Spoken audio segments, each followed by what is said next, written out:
السلام عليكم ورحمة الله وبركاته. أهلا وسهلا بكم أعزائي المشاهدين في حلقة جديدة من سلسلة البرامج التعليمية على الأجهزة الكهربائية من شركة أبناء علي أبو صلاح. في حلقة اليوم سوف نقوم بشرح طريقة تشغيل غسالة LG Direct Drive 17 كيلوغرام غسيل 10 كيلوغرام تجفيف. هذه تعتبر من أرقى غسالات LG المتوفرة حاليا. طبعا بشكل عام هنا جارور المسحوق، هنا مفتاح الخيارات، البرامج، هنا مفتاح التشغيل الرئيسي الباور لإيصال الطاقة، هنا مفتاح التشغيل دورة الغسيل أو الإيقاف المؤقت، هنا الخيارات الإضافية ولوحة الأرقام الديجيتال، وهنا حاوية الملابس، وفي الأسفل يوجد الفلتر الخاص بالمضخة. طبعا في بعض الملاحظات الأولى قبل أن نقوم بشرح الغسالة: عند شراء هذه الغسالة وهي جديدة يجب أن نقوم بفك الأربع براغي الموجودة خلف الغسالة وإزالتها، والتي تكون تمسك حوض الغسيل، بالإضافة إلى قطعة الفلين في أسفل الغسالة، وتثبيت الغسالة على أرضية صلبة. هنالك بعض اللواصق داخل الغسالة أحيانا لمنعها من الانزلاق. كلما كانت الغسالة ثابتة أكثر كلما قل صوت الغسالة أثناء دورات العصير. طبعا من الأمور الرئيسية أيضا في الغسالة أنه عندما نريد أن نغسل يجب أن نقوم بفرز الأنواع القماش، كل نوع لوحده، القطن لوحده، الملابس الحساسة لوحدها، وهكذا. يجب عدم الإكثار من وضع المسحوق داخل الغسالة، لأن الإكثار من المسحوق يمكن أن يؤدي إلى مشاكل داخل الغسالة. وأيضا أن لا نترك المسحوق داخل الغسالة. إن وضعنا مسحوق ولم نقم بالغسيل يجب إخراجه وعدم إبقائه داخل الغسالة. يجب تفتيش الملابس من أي شيء، من بقايا النقود أو المحارم أو أي شيء، يجب أن نفتش الغسيل قبل وضعه داخل الغسالة. الآن نقوم بشرح أولا برامج هذه الغسالة، ومن ثم ننتقل إلى لوحة الغسالة الرئيسية.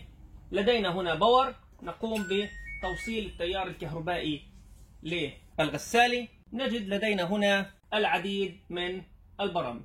طبعا هذه الغسالة تحتوي على غسلة بخار، أي أنها فيها غسيل بالبخار، فيها مجفف، نشافة، أي أننا نستطيع أن نلبس الملابس بعد الانتهاء منها هنا أو حفظها في الخزانة. البرنامج الأول في هذه الغسالة وهو برنامج، طبعا هنا عندما نحرك هذه الإشارة يضيء على البرنامج المراد. هنا نورمال، أول برنامج وهو برنامج نورمال.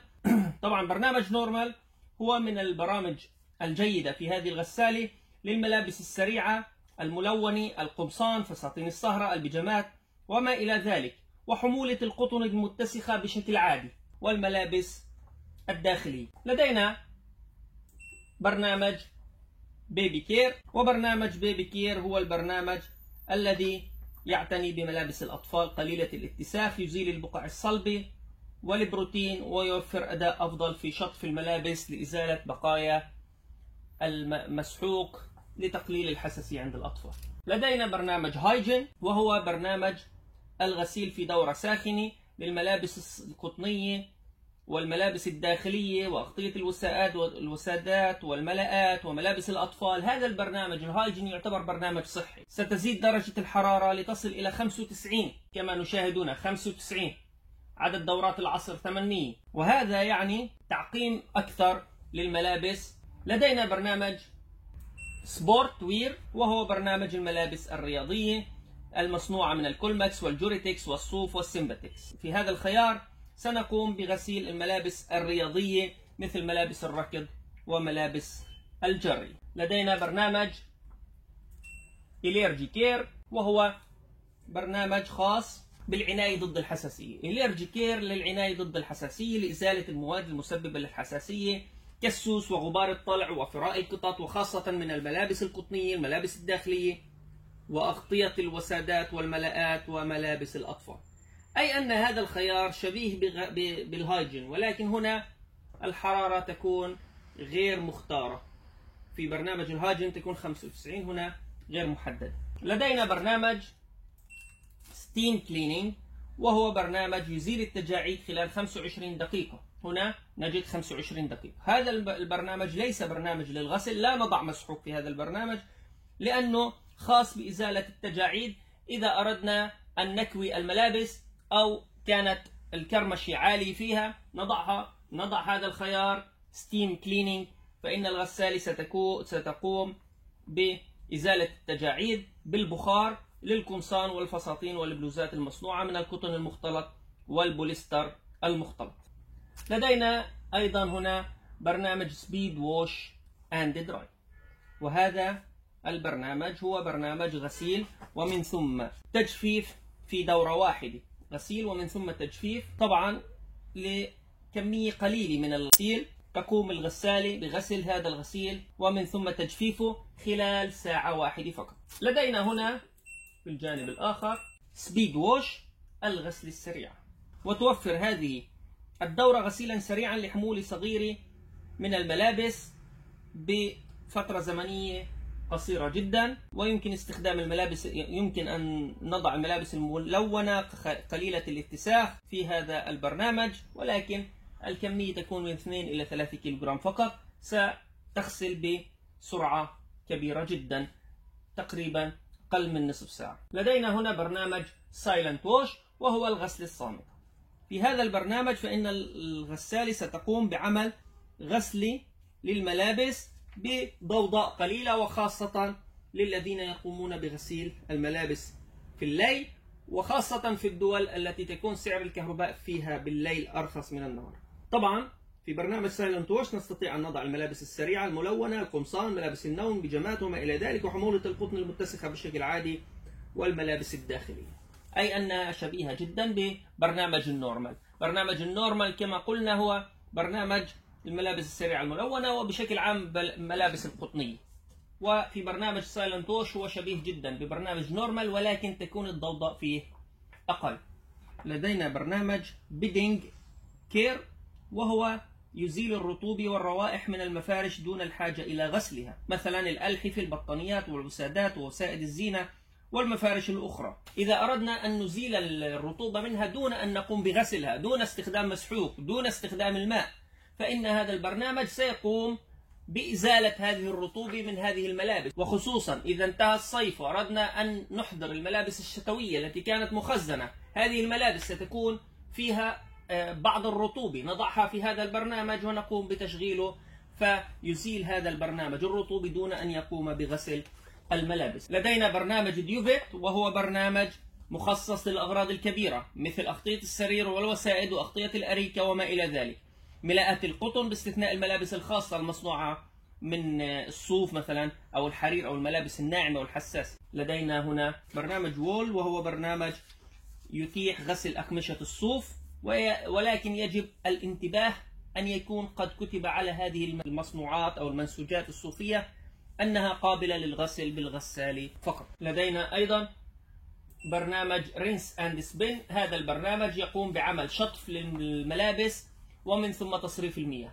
يمكن استخدام هذا البرنامج دون الحاجة إلى الغسل داخل الغسالة. إذا قمنا بغسل شيء خارج الغسالة يمكن وضعه في داخل الغسالة واختيار برنامج رينس أند سبين، ستقوم الغسالة بسحب الماء وبح أو شطف الملابس لإزالة آثار المسحوق ومن ثم إخراج الماء. لدينا أخيرا برنامج داونلود سايكل، وهو برنامج يمكننا إضافة برامج معينة من الإنترنت عليه في حال تثبيت برنامج سمارت ثينك يو، وهذه الغسالة مزودة بخاصية الواي فاي، يمكن إضافة برامج على هذا الخيار.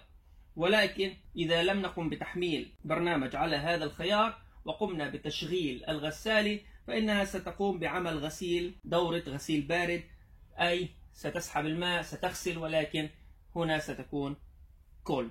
هذه بشكل عام برامج الغسالة. طبعا هذه البرامج الرئيسية في كل برنامج خياراته هنا تلقائية من درجة حرارة، من عدد دورات عصير وغير ذلك. فإذا قمنا مثلا باختيار برنامج نورمال وضغطنا على مفتاح تشغيل فإن الغسالة ستبدأ بالعمل، ستقوم بتوزين الملابس، تقوم بإقفال قفل الباب ومن ثم التحضير لسحب الماء وسحب المسحوق والبدء بالعمل. ولكن إذا أردنا أن نشغل هذه الخيارات الإضافية، فإننا سنقوم بما يلي. الخيارات الإضافية في اللوحة الإضافية لدينا أولا خيار ووش. هذا الخيار فيه عدة اختيارات. هذا يحدد لمحرك الغسالة كمية الاتساخ داخل الملابس، فإذا لم يكن هنالك أي مشكلة وكانت الملابس متسخة اتساخا عاديا فإننا سنبقي الاختيار على نورمال. إذا ضغطنا مرة أخرى سننقل الاختيار إلى انتنسيف، وستعرف الغسالة أن الغسيل شديد الاتساخ، وسيبدأ محرك الغسالة ببذل جهد أكبر في أثناء الغسيل. لكن إذا كان الغسيل متسخ أكثر من ذلك فإننا سنختار بري ووش. وإذا اخترنا بري ووش فإننا سنخبر الغسالة بأنها ستقوم بعمل غسل مبدئي للملابس قبل الغسل الاعتيادي.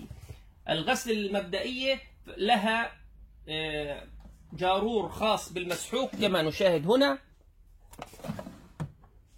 هنا لدينا عدة خيارات. طبعا هذا المكان هو للغسل المبدئية، هذا المكان للغسل الرئيسية، وهنا مكان المعطر أو المنعم أو المبيض للقماش. فإذا أردنا أو اخترنا خيار لبري ووش فإننا سنضع هنا مسحوق وهنا مسحوق، فالغسالة ستبدأ بالغسلة الأولى، ستسحب المسحوق من هنا ومن ثم ستصرف المياه، وتبدأ مرة أخرى بالغسل الاعتيادي وتسحب المسحوق من هنا. إذا نورمال غسيل عادي، انتنسيف غسيل متسخ، بري ووش غسيل متسخ جدا. ستقوم الغسالة بعمل دورة غسيل مبدئية للملابس. ولدينا أيضا إذا ضغطنا مرة أخرى سنذهب إلى خيار سوك. استخدم هذا الوضع لغسل الملابس العادية أو الملابس السميكة والثقيلة التي تكون متسخة للغاية، فإن هذه الغسالة أولا ستقوم بنقع هذه الملابس لفترة ومن ثم ستبدأ بعملية الغسل. إذا في خيار سوك ستستخدم الغسالة عملية نقع، وبعد فترة ستبدأ بالعمل. طبعا ستزيد المدة. إذا ضغطنا مرة أخرى على مفتاح ووش سنختار لايت، وعند اختيار لايت فإن الغسيل سيكون متسخ بشكل خفيف، أي ستقوم الغسالة بتخفيف قوتها. إذا لم نختار أي خيار كالتالي ستعرف الغسالة أننا لا نريد أن نغسل.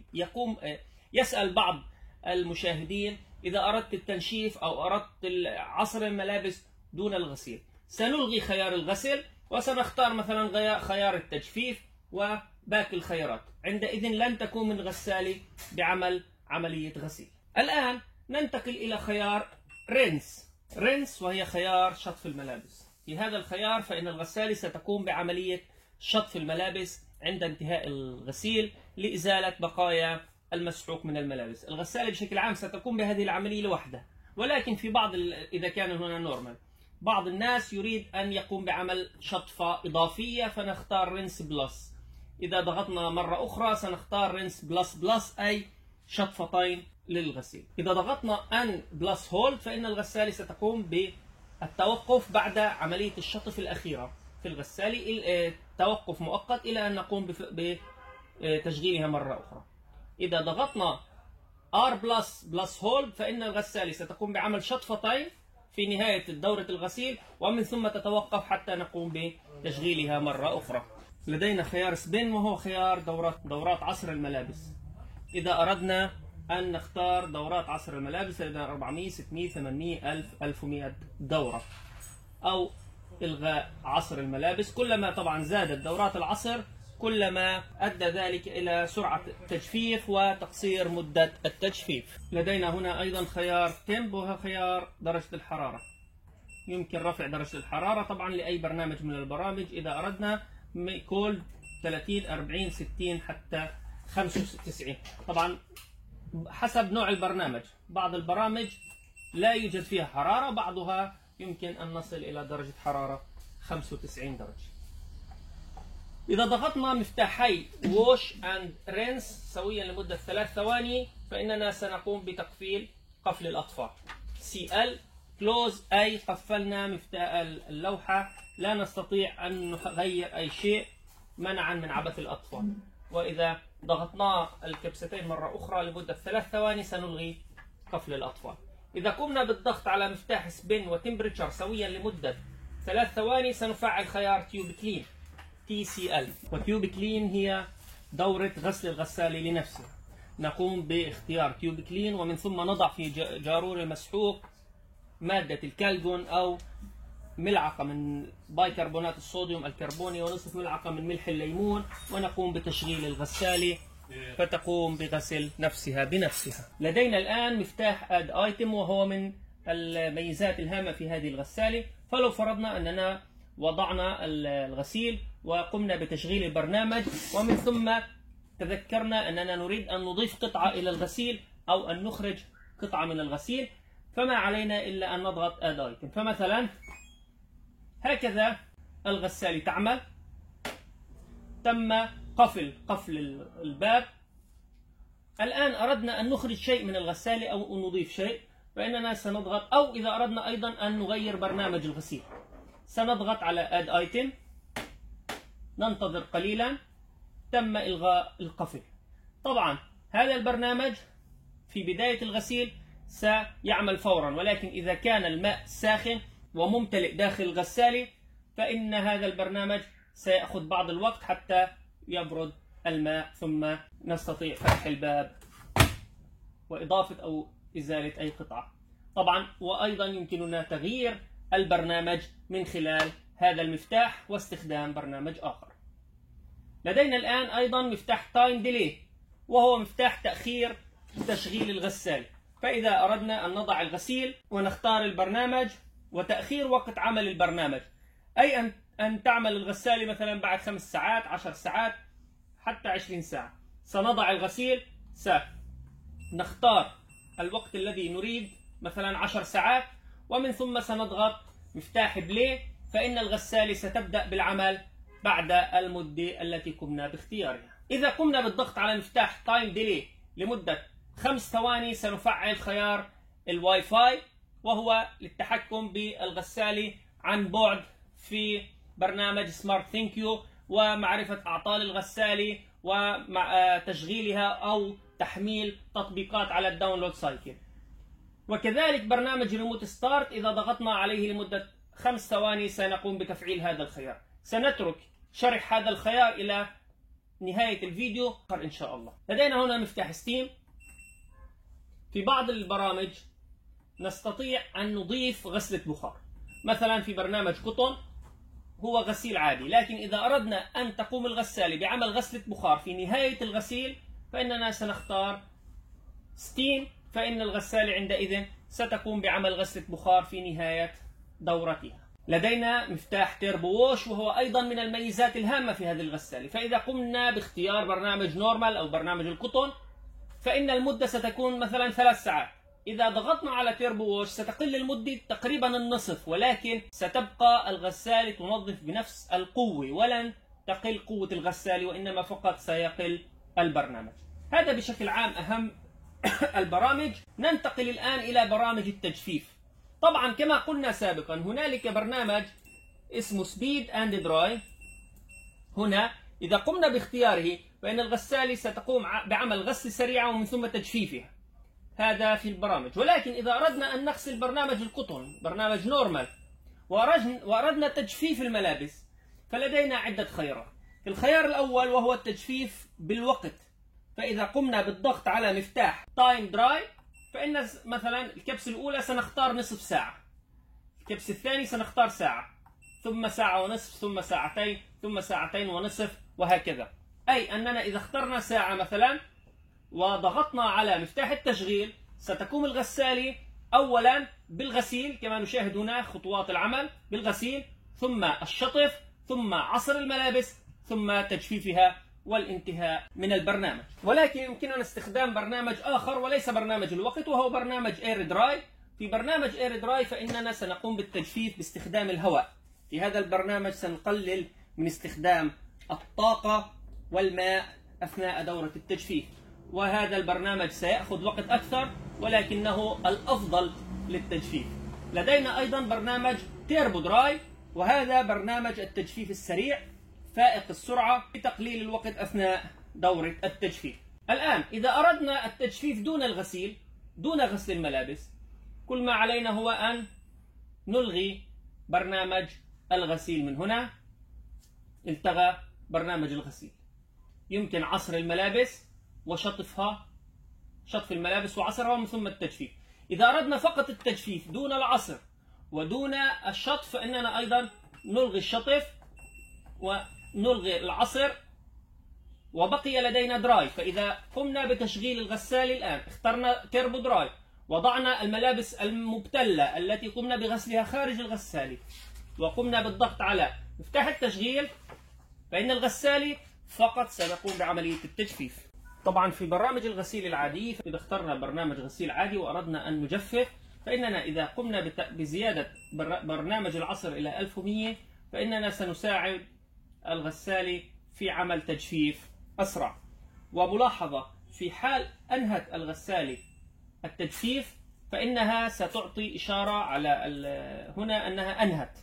إذا لم نقم بإزالة الملابس فإنها ستستمر بالعمل ويمكن أن تصل لمدة 4 ساعات. إذن أول ما تعطينا إشارة بالانتهاء يجب أن نقوم بإزالة الملابس. الآن إذا قمنا بتشغيل الغسالة دون اختيار أي برنامج وقمنا بالضغط على مفتاح بلاي التشغيل، فإن الغسالة ستأخذ برنامج عادي نورمال، ستقوم بعملية غسيل ثم بح ثم عصر الملابس فقط دون تجفيفها. الآن نقوم بشرح طريقة تشغيل برنامج الواي فاي وسمارت ثينكيو. نقوم بتحميل برنامج سمارت ثينكيو على الجوال سمارت ثينكيو، ومن ثم نقوم بالضغط على مفتاح الزائد بالأعلى هنا. نذهب إلى خيار فرونت لود ووشر، من هنا نختاره، ننتظر قليلا. نذهب يسأل البرنامج هل الغسالة شكلها بهذه الطريقة؟ نعم. هل فيها شاشة ليد؟ نعم. يطلب مني الآن البرنامج أن أذهب إلى الغسالة وأشغل خيار الواي فاي. أذهب الآن أقوم بتشغيل الغسالة هكذا. أذهب إلى خيار الواي فاي بخط صغير هنا عند تايم ديلي، أضغط عليه لمدة 3 ثواني هكذا. تم تفعيل خيار الواي فاي. الآن سيبدأ البرنامج بالبحث عن الواي فاي. قام بالتعرف على الشبكة، هذا هو اسم الشبكة لدي، ويطلب أن أضع باسورد الشبكة. باسورد الشبكة هي باسورد شبكة الإنترنت الموجودة لدي هنا. سأقوم بإضافتها ومن ثم أضغط كونكت. سيقوم بالاتصال بالغسالة.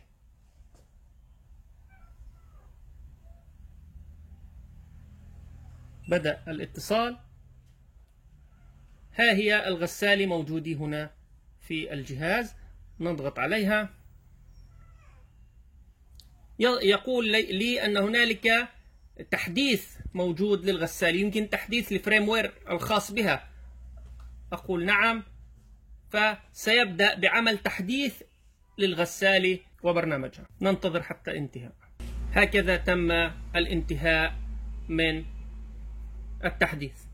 الآن نستطيع أن نقوم بعمل، مثلا نستطيع أن نقوم بتشغيل الغسالة، أو نستطيع تحميل دورة معينة واختيار الحرارة واختيار ما نشاء في هذا البرنامج.